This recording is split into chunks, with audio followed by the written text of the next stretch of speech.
অনেক দিন থেকেই আমার একটা পাহাড় কেনার শখ, কিন্তু পাহাড়কে বিক্রি করে তা জানি না। যদি তার দেখা পেতাম, দামের জন্য আটকাতো না। আমার নিজস্ব একটা নদী আছে, সেটা দিয়ে দিতাম পাহাড়টার বদলে। কেনা জানি পাহাড়ের চেয়ে নদীর দামই বেশি। পাহাড় স্থাণু, নদী বহমান। তবু আমি নদীর বদলে পাহাড়টাই কিনতাম, কারণ আমি ঠকতে চাই।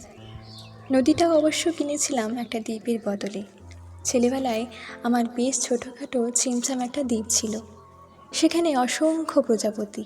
শৈশবে দ্বীপটি ছিল আমার বড় প্রিয়। আমার যৌবনে দ্বীপটি আমার কাছে মাপে ছোট লাগলো। প্রবাহমান ছিপছিপে তন্নি নদীটি বেশ পছন্দ হলো আমার। বন্ধুরা বলল, এইটুকু একটা দ্বীপের বিনিময়ে এত বড় একটা নদী পেয়েছিস, খুব জিতেছিস তো মাইরি। তখন জয়ের আনন্দে আমি বিহ্বল হতাম। তখন সত্যি আমি ভালোবাসতাম নদীটিকে। নদী আমার অনেক প্রশ্নের উত্তর দিত, যেমন, বলো তো আজ সন্ধেবেলা বৃষ্টি হবে কি না। সে বলতো, আজ এখানে দক্ষিণ গরম হাওয়া, শুধু একটা ছোট্ট দ্বীপে বৃষ্টি, সে কি প্রবল বৃষ্টি, যেন একটা উৎসব। আমি সেই দ্বীপে আর যেতে পারি না।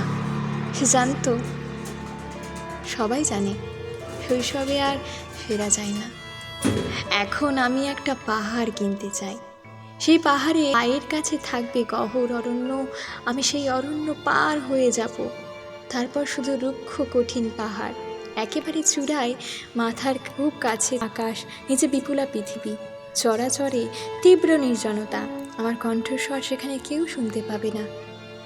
আমি ঈশ্বর মানি না, তিনি আমার মাথার কাছে ঝুঁকে দাঁড়াবেন না। আমি শুধু 10 দিককে উদ্দেশ্য করে বলবো, প্রত্যেক মানুষই অহংকারী। এখানে আমি একা।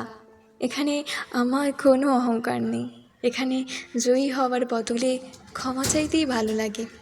হে 10 দিক, আমি কোনো দোষ করিনি, আমাকে ক্ষমা করো।